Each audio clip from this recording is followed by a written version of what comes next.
September 3rd, 1944, 7:58 p.m. Camp 21, Eden Camp, North Yorkshire. The static came first. A hiss and crackle through the bakelite speaker mounted on the mess hall wall, loud enough to cut through the clatter of tin plates and the low rumble of 200 men eating in enforced proximity. Forks paused mid-air. Conversations died mid-sentence. Heads turned toward the corner where the British Guard Corporal Davies was adjusting the dial of a wireless set with the careful deliberation of a man defusing a bomb. The German prisoners expected orders, a warning, perhaps another lecture on camp regulations delivered in clipped, bureaucratic English.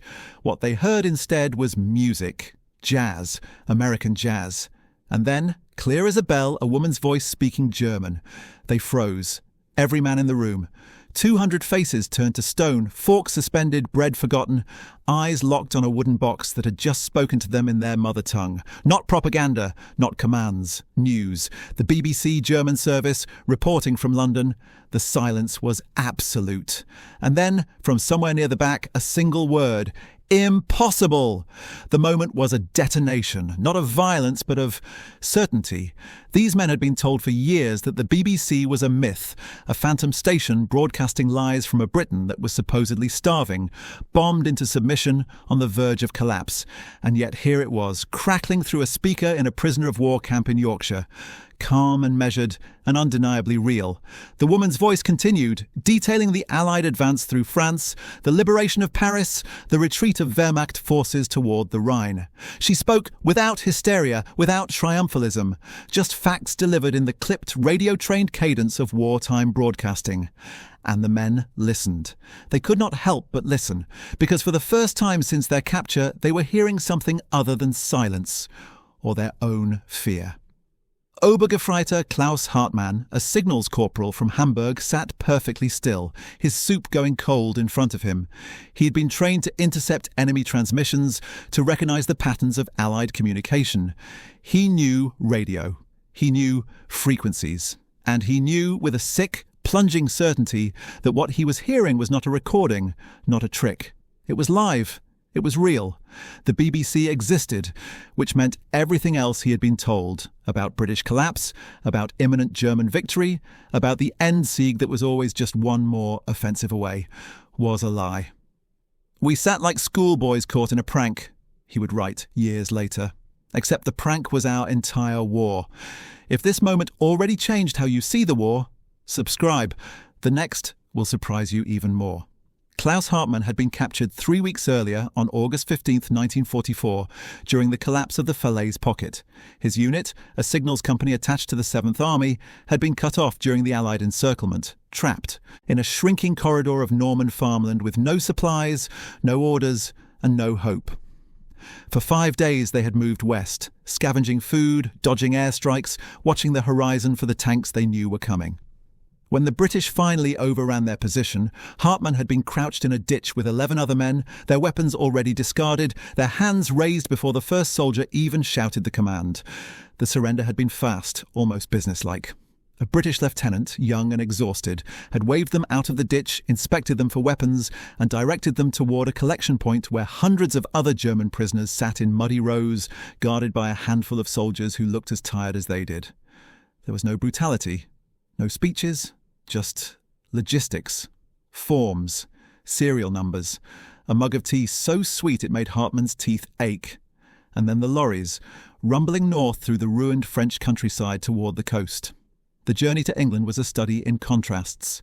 Hartmann and 300 other prisoners were loaded onto a Liberty ship at Le Havre, packed into the hold like cargo, the air thick with diesel fumes and sweat and the sharp tang of fear.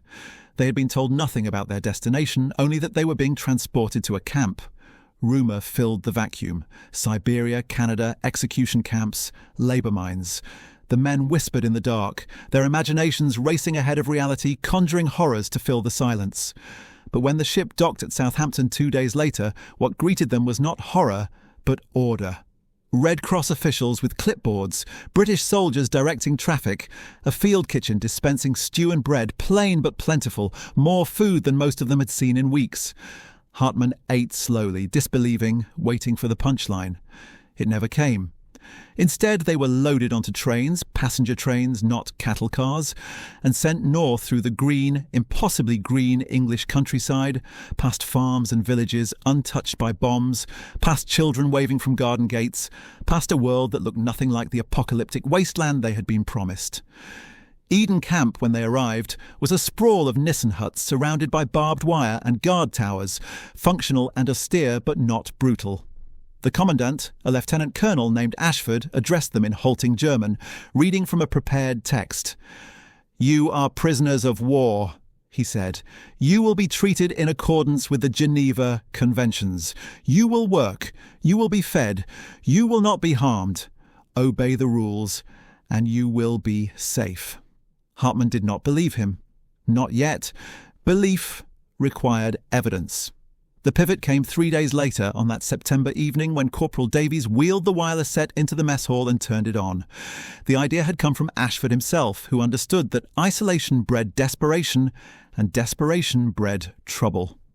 The Geneva Conventions required that prisoners be allowed access to news, and the British command had interpreted this broadly.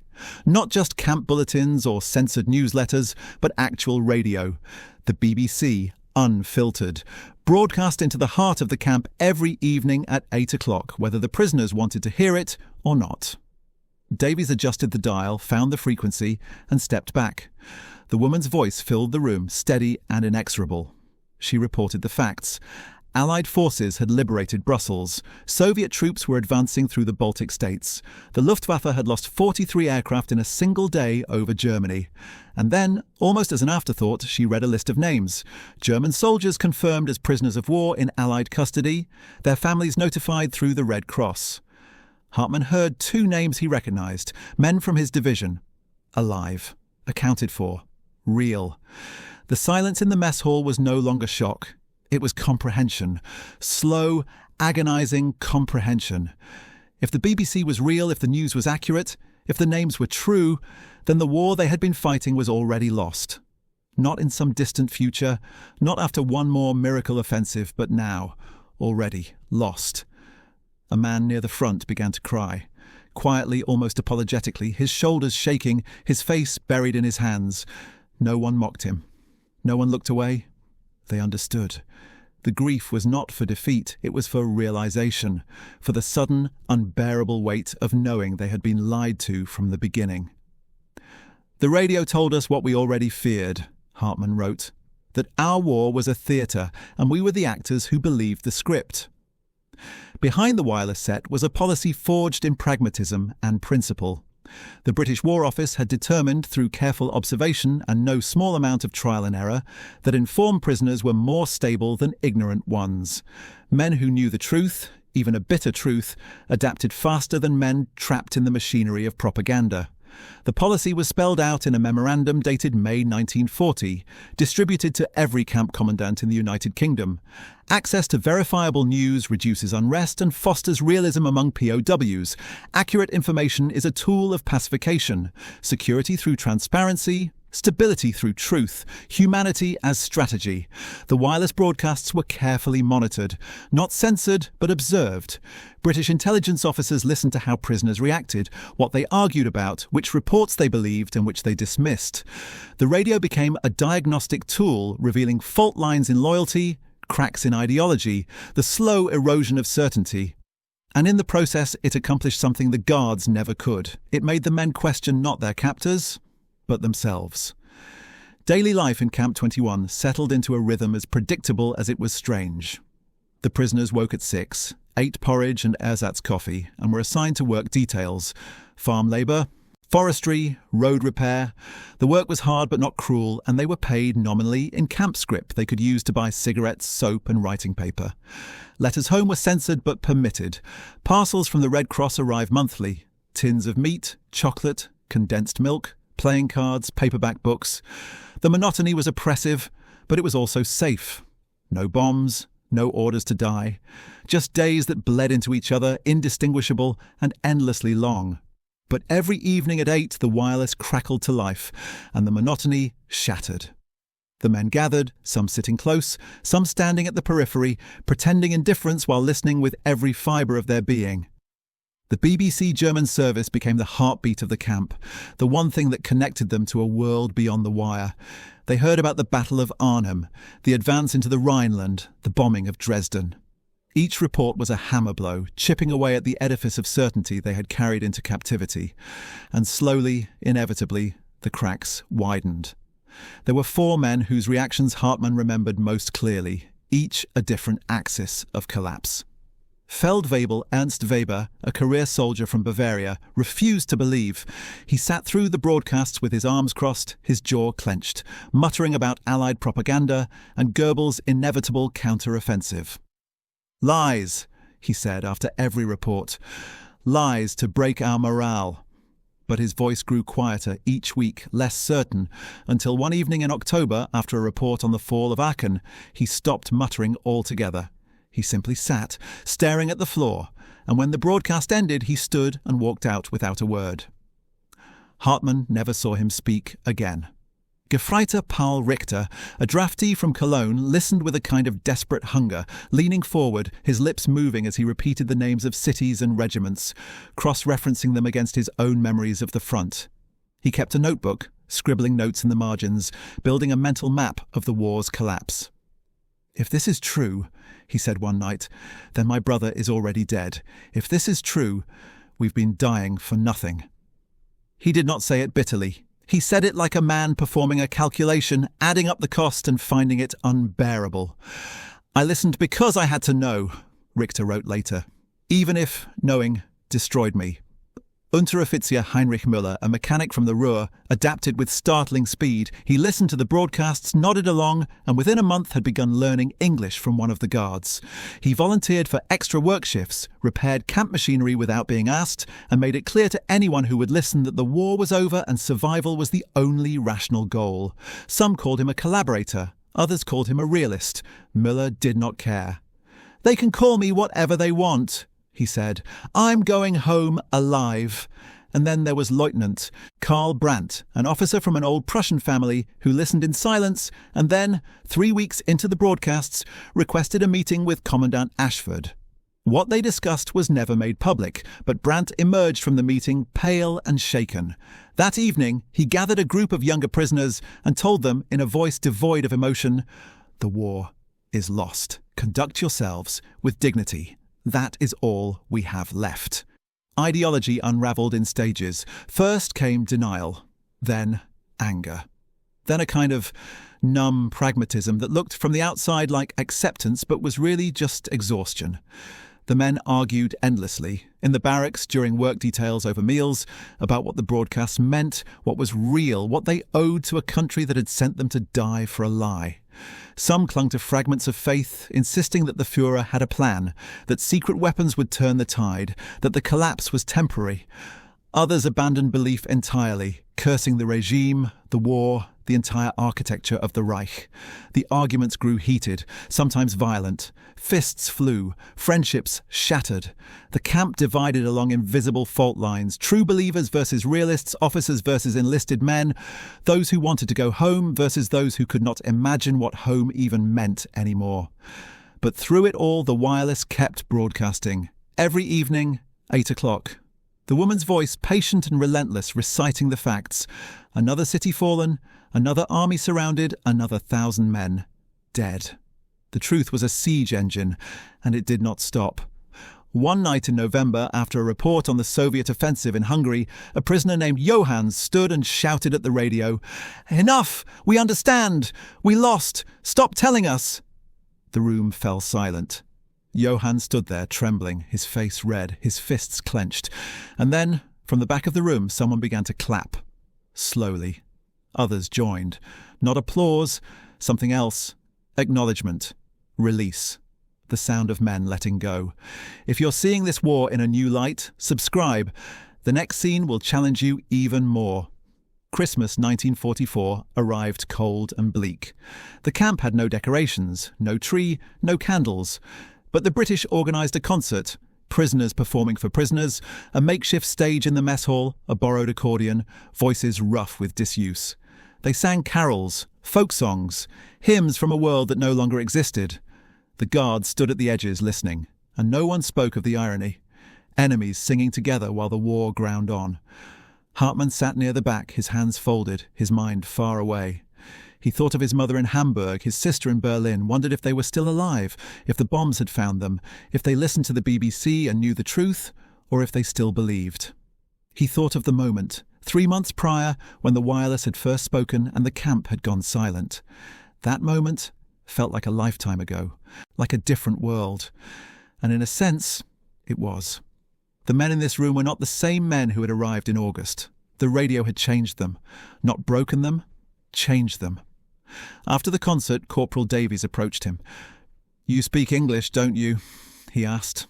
Hartmann nodded. He had learned it in school before the war. "Good," Davies said. "Starting next week, we're setting up a reading group. English books, German prisoners. Thought you might want to help translate." He paused. "Keeps the mind sharp. Keeps you human." Hartmann looked at him, startled by the bluntness. "You think we are still human?" Davies smiled, a small, sad smile. "I think you're trying to be. That's enough." By the spring of 1945, the radio broadcasts had become routine, almost mundane. The men no longer gathered in tense silence. They listened while eating, while playing cards, while writing letters. The shock had worn off, replaced by a weary acceptance. The war was ending. Everyone knew it. Even the diehards had stopped arguing. The only question left was what came next.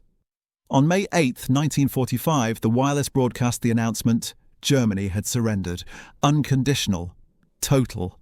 The war in Europe was over. The mess hall was full. 200 men listening. When the broadcast ended, no one moved. No one spoke. The silence stretched on, heavy and unbearable, until finally someone began to laugh. A harsh, bitter sound, more sob than laugh. Others joined, not joy, not relief, something darker. The laughter of men who had survived the unsurvivable and had no idea what to do with survival. Hartmann did not laugh. He sat with his head in his hands, thinking of the names the BBC had read months ago, the names of the living, and wondering how many more names would be read in the years to come. The names of the dead, the missing, the ones who would never come home. "The war ended on the radio," he wrote. "Not with a bang, but with a voice from London telling us what we already knew, that it was over, that we had lost, that the world moved on." After the surrender, the camps did not empty immediately. Repatriation took time, months, for some, years. Hartmann remained at Eden Camp until October 1946, working on local farms, learning English, listening to the BBC, not for news of the war, but for news of the peace. He heard about the Nuremberg trials, the division of Germany, the hunger in the cities, the slow, grinding machinery of reconstruction. When he finally returned to Hamburg in the autumn of 1946, he brought with him a letter from Corporal Davies, written in careful German. "You were a good student, a good man. I hope you find what you are looking for." He also brought a notebook filled with entries spanning 2 years, and on the first page, a single sentence. September 3rd, 1944, the day the radio told us the truth. Hamburg was unrecognizable, whole neighborhoods reduced to rubble, his mother's apartment building gone, his sister evacuated to the countryside. He found work as a translator with the British occupation forces, using the English he had learned in captivity, and eventually, decades later, he returned to England. Not as a prisoner, as a guest. He visited Eden Camp, which had been converted into a museum. He stood in the mess hall, now preserved with period furniture and photographs, and looked at the corner where the wireless had sat. A young guide approached him. "Did you know someone who was held here?" she asked. "Yes," Hartmann said. "Me?" She blinked, surprised. "What was it like?" He considered the question. "Difficult," he said, "but fair. They treated us like human beings, even when they didn't have to." "What do you remember most?" "The radio," he said without hesitation. "The BBC. It changed everything." The BBC German service broadcast from London throughout the war, reaching an estimated 15 million listeners inside Germany and occupied Europe by 1945.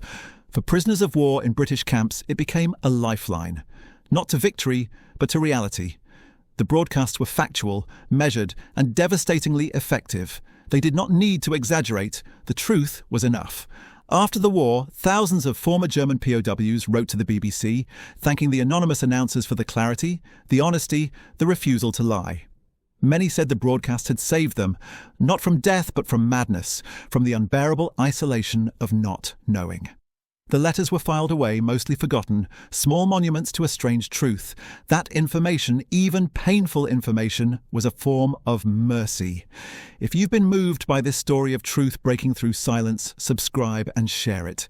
Because sometimes the most powerful weapon is not a bullet or a bomb, but a voice speaking plainly from the ruins. On September 3rd, 1944, at 7:58 in the evening, a wireless set crackled to life in a prisoner of war camp in North Yorkshire. 200 men stopped talking, stopped moving, stopped pretending, and they listened. To a woman's voice speaking German from London, to news they had been told was lies, to the truth delivered calmly and without mercy. The silence that followed was not submission, it was recognition. The war had taught them loyalty, the radio taught them clarity. And in the space between the two, something broke and something else began. The slow, painful work of learning to live in a world where the certainties they had died for were exposed as shadows. The broadcast lasted 15 minutes. The reckoning would take a lifetime. The war had taught them certainty. The radio taught them doubt. And doubt, it turned out, was the beginning of thought.